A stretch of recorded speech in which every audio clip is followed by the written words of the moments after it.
Everyone, मैं हूँ राजेश रूपाली और आप सबको बहुत बहुत शुभकामनाएं नवरात्रि की। मुझे बताने की जरूरत नहीं है कि ये दिन कितना शुभ होता है सभी के लिए। और इसकी महत्व जो है वो सिर्फ धार्मिक नहीं है, बल्कि अगर मुझसे आप पूछे तो मानसिक और शारीरिक स्वास्थ्य के लिए भी ये समय बहुत इम्पोर्टेंट होता है।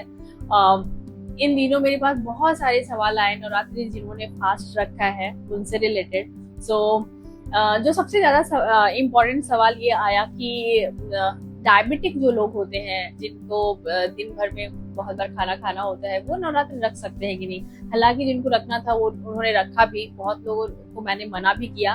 बट अगर क्या है ना कि आस्था की चीज जो होती है उसमें पूरी तरह से किसी को हम मना नहीं कर सकते, क्योंकि ये अपने मन से लोग करते हैं।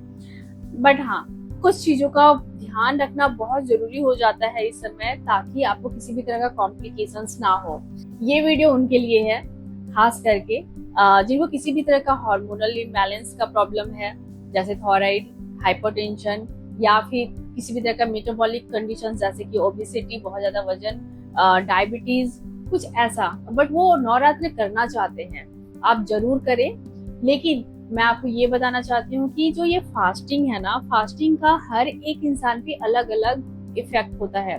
फास्टिंग नो डाउट बहुत ही अच्छा है हमारे हेल्थ के लिए, लेकिन ये आपके लिए सही है या नहीं है, ये इस बात का ये बात निर्भर करता है आपके हेल्थ कंडीशंस पे कि आपको ये कैसे इम्पैक्ट करेगा। ज्यादातर लोग इसे दो रीजन से ही करते हैं। एक तो धार्मिक हमारा आस्था है, इस समय हम अपने बॉडी को कंप्लीटली हम मानसिक रूप से आध्यात्मिक वे में माता को याद करते हैं। पूरा हमारा सब कुछ शुद्धिकरण कर सकते हैं, हम लोग शुद्धिकरण करते हैं मानसिक हेल्थ को भी, फिजिकल हेल्थ को भी। लेकिन जो अगर हम साइंटिफिक तौर पे बात करें ना कि नवरात्र आखिर करते क्यों हैं, पहले हम ये समझते हैं। देखा जाए कि अब जो भी हमारे फेस्टिवल्स होते हैं वो मौसम बदलने के साथ स्टार्ट होता है। तो जब भी मौसम बदलता है, तो जैसे अभी बहुत ज्यादा गर्मी है और गर्मी से हम ठंड की तरफ जा रहे हैं, तो गर्मी में हम बहुत हल्का खाना खा रहे थे और फिर ठंड के समय में हमारा खाने का तरीका बदल जाता है। तो ऐसे समय में हम अपने गट को रेस्ट देते हैं। ये 9 दिन जो होता है ये हमारे हेल्थ के लिए इसलिए इम्पोर्टेंट होता है कि हम अपने बॉडी को ठंडे में जाने के लिए, ठंडे में एडजस्ट करने के लिए तैयार करते हैं। रही बात कि जिनको कोई भी तरह का कॉम्प्लिकेशंस है, उनको किस बात का ध्यान रखना चाहिए, तो सबसे पहले हम समझते हैं कि पानी बहुत इंपॉर्टेंट है। कोई भी ऐसा फास्ट, मैं पर्सनली किसी को भी ये एडवाइस बिल्कुल नहीं करती हूँ कि आप कंप्लीटली पानी छोड़ दो या फिर पानी कम पियो, क्योंकि जब भी हम फास्ट रखते हैं तो सबसे इम्पोर्टेंट क्या होता है, जैसे ही हम नमक छोड़ते हैं तो आपको प्यास लगनी बंद हो जाती है। प्यास नहीं लगेगी, आप पानी कम पिएंगे। पानी नहीं पीने से आपको हेडेक होगा, आपको डिहाइड्रेशन होगा, आपको कई कॉम्प्लिकेशंस हो सकते हैं, आपका बीपी लो हो सकता है, आपका ब्लड शुगर बढ़ सकता है। तो सबसे इम्पोर्टेंट है कि जब भी आप फास्ट रखें तो पानी पे आपको ध्यान देना बहुत जरूरी है। और पानी पीने के लिए क्या है कि प्लेन पानी बहुत लोगों को नहीं अच्छा लगता है कि प्लेन पानी कितना पिए, क्योंकि नमक तो खा नहीं रहे हैं। तो आप ऐसा करें कि लिक्विड वाली चीजों को ज्यादा इंक्लूड करें अपने खाने में। अब रही बात कि क्या इंक्लूड करेंगे और क्या नहीं करेंगे, तो ये भी हर एक इंसान का जो अपना घर का परिवेश होता है, अपना फैमिली कल्चर होता है, वो अलग अलग होता है। इवन फैमिली में अलग अलग तरीके से लोगों का अपनी मान्यता जो है, जो रिलीजियस फैक्टर है उसके अकॉर्डिंग है। लेकिन अगर स्टेट वाइज भी ये चीज होता है, साउथ के लोग दाल भी खाते हैं, हमारे यहाँ लोग दाल नहीं खाते हैं।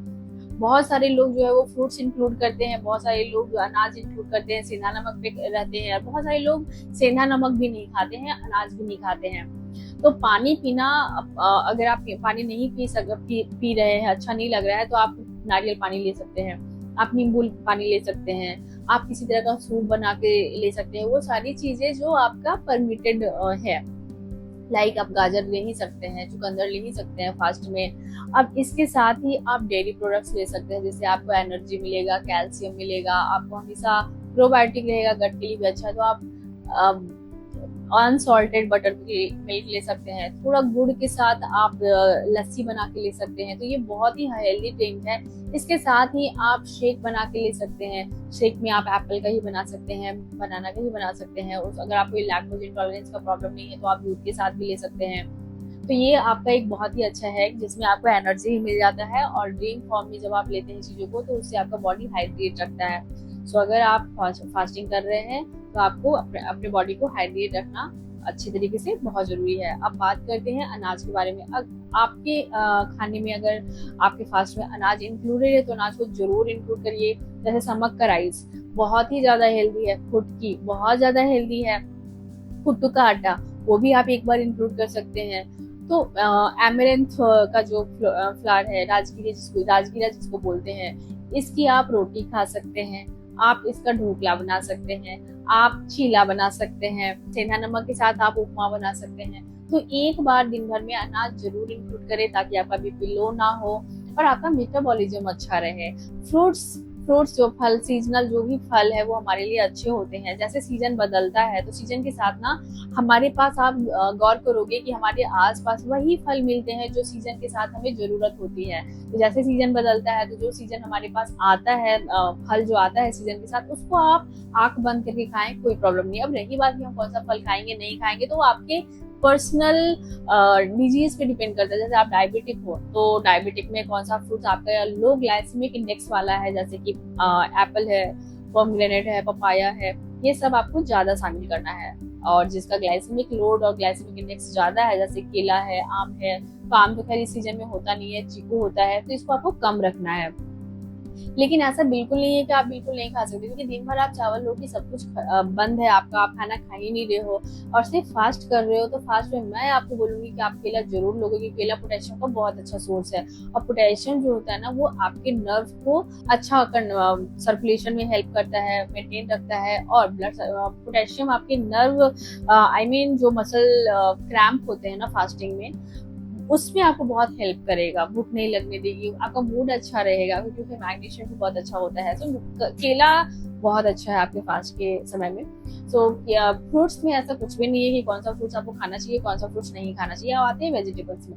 वेजिटेबल्स में आलू तो लेते ही है, जैसे आलू की टिक्की लोग बनाते हैं दही के साथ मिला करके, तो टेस्टी भी, क्योंकि फास्टिंग में कभी मन करता है कि कुछ ऐसा खाएं जिससे थोड़ा सा मसाला। अब मसाला में आप ब्लैक पेपर, जैसे ये है गोलकी पाउडर और ये जीरा पाउडर, धनिया, ये सब आप यूज कर सकते हो। तो आप आलू टिक्की खा सकते हो। लेकिन आलू टिक्की से भी आपका एक बहुत अच्छा ऑप्शन क्या है, स्वीट पोटैटो, जो शकरकंदी हम उसको बोलते हैं, और वो पर्पल कलर का रहता है। तो वो बहुत हेल्दी है, क्योंकि उसका जो स्टार्च है वो हेल्दी स्टार्च है, वो आपको बहुत एनर्जेटिक रखेगा। सो शकरकंदी का आप रोस्ट करके खा सकते हो, बॉईल करके खा सकते हो। शकरकंदी बहुत हेल्दी है आपके लिए, आप उसको शामिल करो। और कद्दू हमारे ग्रंथ में, हमारे में उसे ना बहुत अच्छा माना गया है, सात्विक फूड में, सात्विक वेजिटेबल में माना जाता है। क्यों? क्योंकि देखिए, आप कोई भी फेस्टिवल हो, कद्दू क्यों खाते हैं? कद्दू में वाटर कंटेंट बहुत ज्यादा है और मिनरल्स भी बहुत ज्यादा है, तो ये आपके बॉडी को रेडी करता है फास्टिंग करने के लिए। और ये पूरे फास्टिंग में ये आपको वेल हाइड्रेट रखता है अच्छे से। आप जितना आपके बॉडी में पानी रहेगा उतना कम थकेंगे आप। तो कद्दू बहुत अच्छा है। कद्दू को आप सूप बना कर ले सकते हैं, ज्यादा अच्छा है। जूस भी बना कर ले सकते हैं, लेकिन मेरे हिसाब से सूप ज्यादा अच्छा है। सिंपल सब्जी बना करके आप लें, बहुत अच्छा है। अब इसके अलावा भी लोग टमाटर भी यूज करते हैं, कुछ और वेजिटेबल्स भी यूज करते हैं। अब आते हैं अनाज तो मैंने बता दिया, फ्रूट्स भी बता दिया, वेजिटेबल्स भी आपका हो गया। अब एक बहुत इंपॉर्टेंट चीज, ड्राई फ्रूट्स एक ऐसा फूड प्रोडक्ट है जो किसी भी कंडीशन में हम ले सकते हैं। खास करके फास्टिंग में क्या होता है कि हम कुछ ऐसा खाएं, थोड़ा भी खाएं, बट हमें लॉन्ग ड्यूरेशन तक भूख ना लगे, तो इसके लिए ड्राई फ्रूट बहुत अच्छा है। ड्राई फ्रूट्स में क्या लेना चाहिए? देखिए, हर एक इंसान का चॉइस अलग है, आपको जो पसंद है आप बोलो। लेकिन जैसे डेट्स बहुत अच्छा है, क्योंकि ये आपको इंस्टेंट एनर्जी देता है। इसका जो कार्ब का जो है ना, कॉम्प्लेक्स कार्ब, वो बहुत हेल्दी है। तो डेट्स बहुत अच्छा है। आप कैसे ले सकते हैं, एक दो आपको मन कर रहा है कुछ खा ले तो एक दो डेट्स खा लिए। वॉलनट है, आलमंड है, जो अखरोट है, बादाम है, इसके साथ ही पिस्ताचियो, ये सब बहुत अच्छा है। चिनिया बादाम, जो मूंगफली बोलते हैं, ये आप रोस्ट करके एक मुट्ठी ऐसे खा लेंगे, आपको बहुत देर तक आपको भूख नहीं लगेगी। चिनिया बादाम भी लोग खाते हैं। और लास्ट सबसे इम्पोर्टेंट चीज, डेयरी प्रोडक्ट जो है वो बहुत अच्छा है फास्टिंग के लिए। क्या क्या ले सकते हैं? अगर आपको लैक्टोज इंटॉलरेंस नहीं है तो आप दूध पी सकते हैं। सिंपली एक गिलास दूध अगर आप पी लेते हो, एक बनाना खा लेते हो, तो आप बहुत देर तक आप अच्छे से पूजा पाठ, जितना भी 2 घंटे का भी अगर हवन वगैरह चलता है, तो आपको वो एनर्जेटिक बनाए रखेगा। इसके अलावा दही बहुत अच्छा है। तो दही जो है ये प्रोबायोटिक होता है, आपके गट हेल्थ के लिए बहुत इंपॉर्टेंट है। और पनीर, सो दूध फाड़ करके थोड़ा छीना कर खाते हैं तो बहुत अच्छा है। तो मैंने इतने सारे जो ऑप्शंस बताए हैं ये सारे के सारे एक दिन में नहीं, आप फास्ट पे हो, आपके 9 डेज होता है, तो आपका जो 2 मील होता है, सुबह आप खा रहे हैं, शाम में खा रहे हैं, तो काफी है नॉर्मल इंसान के लिए। बट क्योंकि आपका मेटाबॉलिज्म अगर स्लो है और आप चाहते हो कि ये जो 9 डेज का ड्यूरेशन है इस पे हम ऐसा क्या करें कि मेरा फास्टिंग भी हो और आगे चल करके मतलब 10 दिनों के बाद जो मेरा वेट घटे वो वापस भी ना आए, कोई कॉम्प्लिकेशंस भी ना आए, तो मैं आपको कहूंगी कम से कम 2 मील के बाद 1 से 2 छोटा स्नैक आपको लेना चाहिए। हर 4 से 5 घंटे में कुछ हेल्दी छोटा स्नैक, जैसे कि हम नारियल पानी पी सकते हैं, ड्राई फ्रूट्स खा सकते हैं, कोई भी एक सीजनल फ्रूट्स खा सकते हैं, 1 कप दही ले सकते हैं, 1 कप दूध पी सकते हैं। तो ये जो छोटी छोटी चीजें हैं ना, ये बहुत ज्यादा आपके गट के लिए अच्छा है। और फास्टिंग का ये बिल्कुल मतलब नहीं होता है कि आप पूरे दिन बिल्कुल कुछ मत खाओ, क्योंकि अगर आप कुछ नहीं खाते हैं, जो लोग वेट लॉस के लिए फास्ट रखते हैं, अगर आपको ये कहा जाए कि नहीं खाना है, तो बहुत कम लोग होते हैं जिनको खाने का मन नहीं करता। मोस्टली लोगों का ना ध्यान वो खाने पे ही लगा रहता है कि कब खाने का टाइम होगा, कब, क्योंकि वो नेचुरल है, आपके ऑर्गन्स को हमेशा न्यूट्रिएंट चाहिए होता है। तो आप बहुत छोटी छोटी चीजों को ध्यान रख करके अपने फास्टिंग को बहुत हेल्दी बना सकते हैं। और फास्टिंग की तरह होनी चाहिए, फेस्टिंग की तरह नहीं होनी चाहिए, क्योंकि बहुत सारे लोग नवरात्रि के समय में नवरात्रि थाली, साबूदाना वड़ा, साबूदाना खीर और इतनी सारी मिठाइयाँ सब लोग खाते हैं, तो वो प्लीज ना करें, क्योंकि इससे क्या होगा, आपका ये जो 9 डेज खत्म होगा और जब आप नॉर्मल डेज पे आप लोग आओगे और नॉर्मल खाने का इंटेक अगर आपका स्टार्ट होता है तो वापस सारा वजन आ जाएगा।